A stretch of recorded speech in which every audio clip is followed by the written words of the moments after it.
following webcast is part of the Building Embedded Control Systems webcast series presented by National Instruments and Strategic Alliance Partners. Today we're going to discuss how to use FPGAs to improve overall system performance. My name is Yeager, and I'm a software engineer with Calbay Systems. Calbay Systems, founded in 1992, is a full-service systems integration company with specialization in medical device test and machine condition monitoring. Calbay has created a variety of platform products like Flex ATE, Avivi, and VibeDAC, which allow us to leverage reuse and provide solutions that are tested and cost-efficient.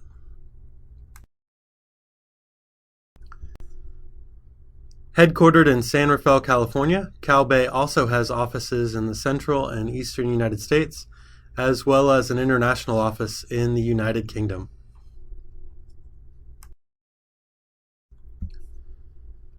Calbay is proud to be a National Instruments Platinum Partner, as well as a certified member of the Control System Integrators Association, or CSIA. We hold various government security clearances and have had the opportunity to be independently audited by customers such as Covidien and St. Jude Medical. Now let's talk about the advantage of FPGA for performance. It's common to stress the processor of a system to try and get more performance out of it, rather than switching over to hardware-based logic. There are several benefits to hardware-based logic, and with FPGAs, it's possible to program that logic with software. One of the biggest benefits is to use the FPGA as a coprocessor to offload resources from the main CPU. This enables not pushing it beyond its limits or frees it up to perform more complex tasks. Hardware through software enables better determinism, faster control loop rates, and faster processing. Common processor-based systems will typically try to manage all of these systems within its own code, which is quite a bit to manage for today's economical embedded CPUs. With FPGA, we can offload some of these resources so the processor is only managing what it does best. Also, important to note that we are not only offloading resources, but we have better performance from the FPGA as long as our logic fits within it.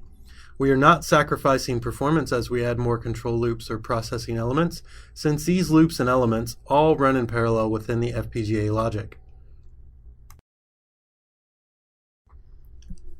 Now let's take a look at an example where the FPGA has helped the overall system performance.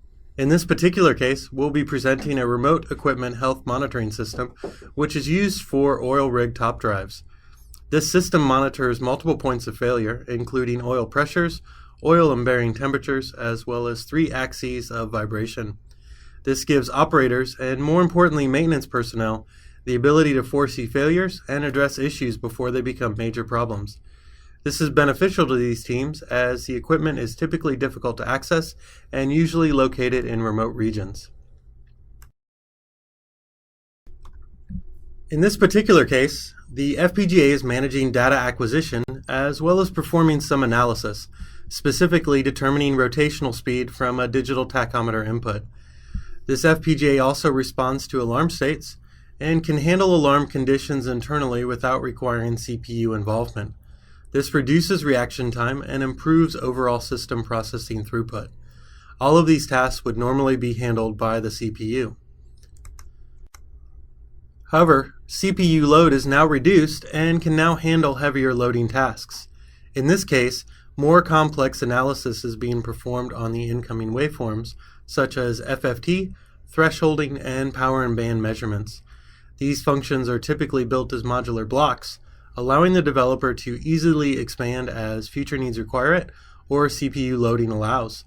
We're also now capable of performing more rigorous memory management through the use of circular buffers.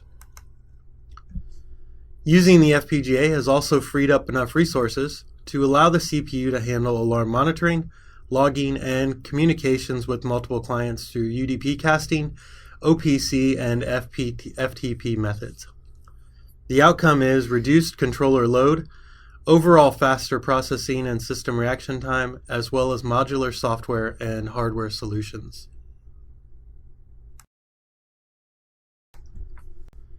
Thanks for attending this portion of the Building Embedded Control Systems webcast series. You can view additional webcasts at www.ni.com/buildcontrolsystems.